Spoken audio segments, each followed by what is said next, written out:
لا حول ولا قوة إلا بالله العلي العظيم حسبنا الله ونعم الوكيل نعم المولى ونعم النصير أعوذ بالله من الشيطان الرجيم بسم الله الرحمن الرحيم الحمد لله رب العالمين بارئ الخلائق أجمعين باعث الأنبياء والمرسلين خالق السماوات والأرضين ثم الصلاة والسلام على سيدنا ونبينا حبيب إله العالمين أبي القاسم محمد ثم الصلاة والسلام على أهل بيته الطيبين الطاهرين المعصومين المقربين المنتجبين ولا سيما بقية الله في الأرضين فلعنة الله على أعدائهم أجمعين إلى يوم الدين آمين رب العالمين اما بعد محترم ناظرین و سامعین کرام السلام علیکم ورحمۃ اللہ وبرکاتہ۔ جیسا کہ آپ جانتے ہیں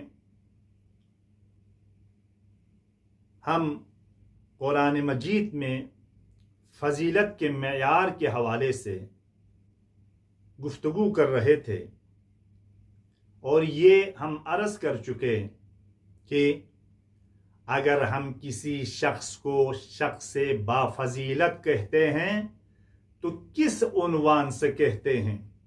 تو قرآن کے روح سے اگر دیکھا جائے تو سب سے پہلے نمبر پر جس شخص کو ہم با فضیلت شخص کہہ سکتے ہیں وہ قرآن کے اعتبار سے، قرآن کے دستور کے مطابق، قرآن کے روح سے اس شخص کو با فضیلت شخص میں شمار کیا جاتا ہے، اس شخص کو با فضیلت شخص کہا جا سکتا ہے، اس انسان کو انسان با فضیلت کہہ سکتے ہیں جس میں کیا ہے؟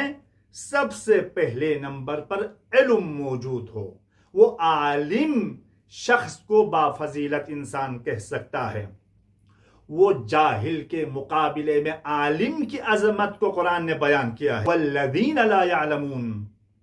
عالم اور جاہل کبھی بھی برابر نہیں ہو سکتا، عالم اور غیر عالم کبھی بھی برابر نہیں ہو سکتا، جس کی مثال ہم بیان کر چکے کہ صفر اور زیرو اور عدد کے مثال میں زیرو جاہل ہے، صفر جاہل کو کہا جاتا ہے، زیرو غیر علم کو کہا جاتا ہے اور عدد کو عالم کہا جاتا ہے۔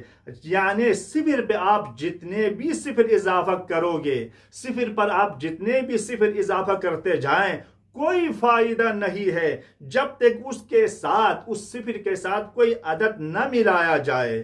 جب تک کوئی عدد نہ ملا جائے صفر صفر ہی رہے گا، چاہے جتنے بھی صفر آپ اضافہ کرتے جائیں۔ وہ عدد کیا ہے؟ عالم ہے۔ جب تک صفر کے ساتھ عدد نہ ملایا جائے، یعنی زیرو کے ساتھ، جاہل کے ساتھ عالم نہ ہو، تو اس جاہل کو کیا ہے؟ رہنمائی کرنے والا کوئی نہ ہو تو جاہل جاہل رہے گا۔ اس عالم کی فضیلت کی وجہ سے، اس عالم کے علم کی وجہ سے، جس میں علم ہے، اس کے علم کے وسیلے سے وہ جاہل انسان بھی راہ راست پر آ سکتا ہے۔ لہذا صفر یعنی جہل، یعنی علم یعنی عدد، عالم یہاں پر کیا ہے؟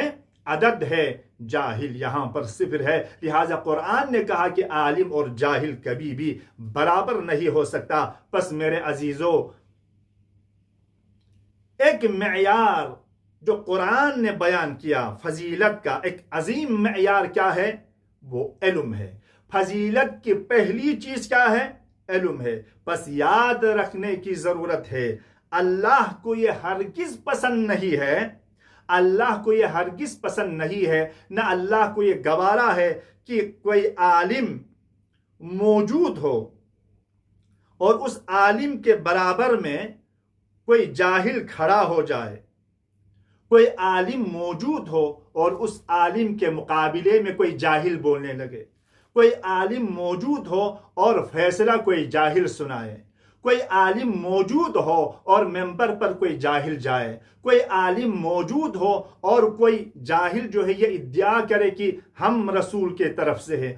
جب تک کسی شخص کو ہم کوئی فضیلت دیں تو قرآن کے روح سے، سیرت رسول اللہ کے روح سے، دستورات رسول اللہ کے روح سے اس شخص کو ہم یہ مقام دے سکتا ہے۔